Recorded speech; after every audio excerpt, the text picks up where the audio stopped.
It's your man Jay Graves Report, and welcome to the College Football Weekly Preview, Week 1. Y'all know how we get it in, so let's get it in. Previewing the top 5 ball games of the weekend, so let's get right to it. Now, before I get to the games, I gotta say happy college football season, because it's about to be off the chart. Hang out with your boy all season. Leave all them corporate cats alone that get you caught up in all the numbers and all the foolishness. We're going to talk to you and keep it real. Now, let's go to the first ball game. Now, let's go out to Minneapolis. We got number 2, TCU, rolling into town to play the Minnesota Golden Gophers. Now, TCU comes into this ball game after having a stellar season. They were 11-2 last year. Got pushed out of the college football playoffs, which, in my opinion, they should have been in. But who you gonna put out to put them in? But this year, they walk in at number 2 with Trayvon Boykin, the real deal. Trayvon Boykin was the Big 12 Player of the Year last year. He put up more than 3,900 yards passing, 33 passing touchdowns, and more than 4,600 total offense. He's the real deal. Now, this is only the 3rd time that these two teams have played in history. Minnesota was 8-5 last year. That was a good season for Minnesota. Problem. Here's the problem. Minnesota hadn't played a number 2 team in the country since Ohio State in 2006. And Ohio State beat the brakes off these boys 44-0. So all I gotta say is put your seatbelt on and your hard hat, because TCU about to beat the brakes off these boys, sprint through them, and go on back to Fort Worth. Hey, let's move on to the next ball game. Now, next ball game, we're going to go Louisville versus Auburn, number 6 Auburn, in the A this weekend. Chick-fil-A got it going on. They're going to be giving away chicken and burgers and everything. Now, here's the problem. I don't know why in the world everybody's got Auburn ranked at number 6. Even doggone Sports Illustrated had them ranked number 2. Why is Auburn ranked number 6? They were 8-5 last year. They lost their quarterback. They got a brand new quarterback, Jeremy Johnson. Who is this done? We don't know. He hadn't played. So how in the world are they number 6 in the country after being 8-5 last year? Have they gotten that much better? And then you come on the other side of the ball, we got old Dub Bobby Petrino, old Dub motorcycle riding Bobby Petrino coming into his 2nd season after coming back.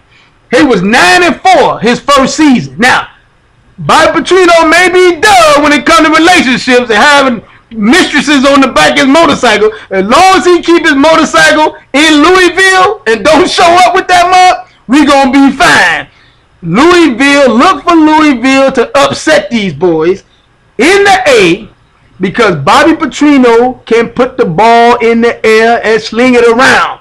He does. Don't date him, but if you want him to coach your team, he can go to work. So I'm picking Louisville to beat Auburn and get the dub SEC team from the SEC that shouldn't be there. See, I got no problem with the SEC, bruh. No problem at all. My problem is when you put teams in the top 10 that shouldn't be in the top 10, and Auburn is not a team that should be in the top 10, because there's no reason for them to be in the top 10, coming out 8-5, lose a quarterback. Now you got a brand new quarterback and you got these mugs in the top 5, top 6. Doesn't make sense. Now, let's move on to the next game. We got Texas goes to South Bend to play number 11 Notre Dame. Now, here's the deal.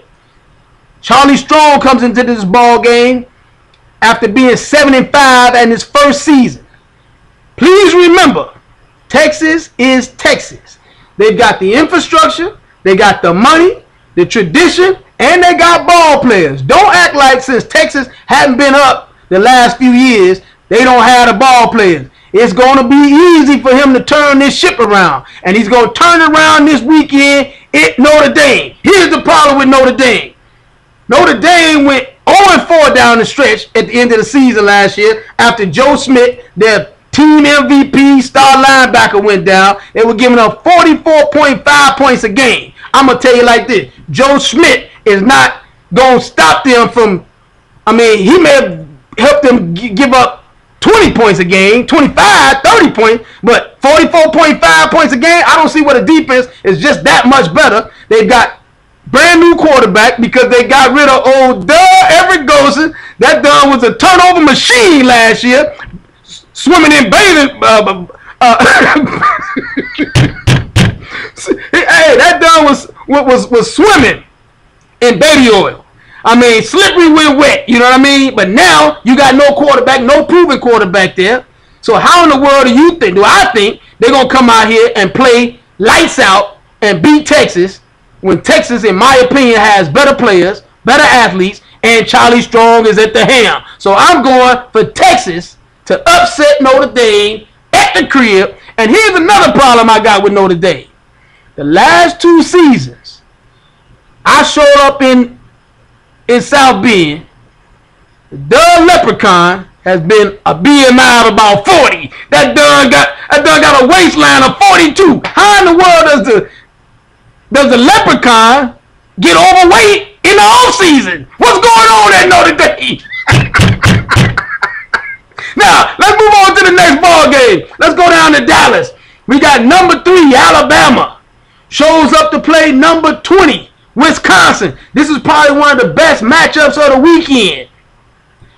Alabama's coming off a Sugar Bowl loss to Ohio State, the Ohio State University.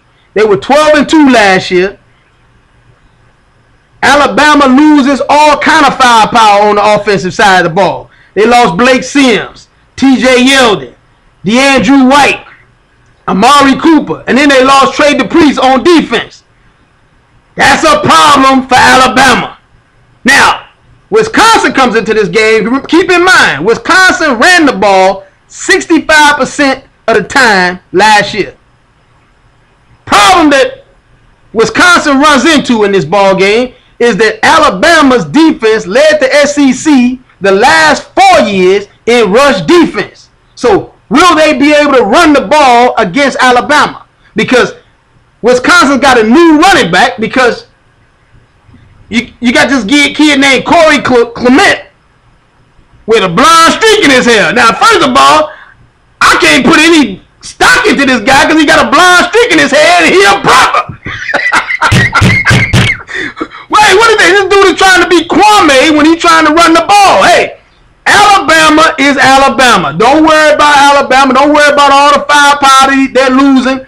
If Nick Saban is still intact. So we're going to go ahead and go with Alabama to beat these boys. It should be a good game, but Alabama should win this ball game. Now, let's go to the Monday night clash, the one I want to talk about. We got number 1, Ohio State, goes out to Blacksburg to play Virginia Tech. Now, Ohio State is defending national champ.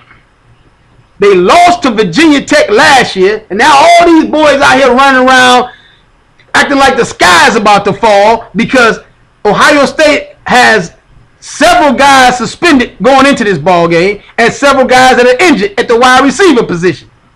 Why are we worrying about what's going on because of what happened last year? Virginia Tech beat Ohio State last year primarily because Braxton Miller was hurt in training camp. JT Barrett was drinking Similac and wet behind the ears at the time. The offensive line was young and inexperienced. Now, once these boys got going, they were rolling, beat the brakes off everybody down the stretch. Won 14 straight. So stop worrying about Ohio State because Urban Meyer is in town. And please stop telling me that Urban Meyer brought the SEC to the Big Ten. That's not the case. Urban Meyer brought Urban Meyer to the Big Ten. That's why he's winning. That's why he's doing what he's doing.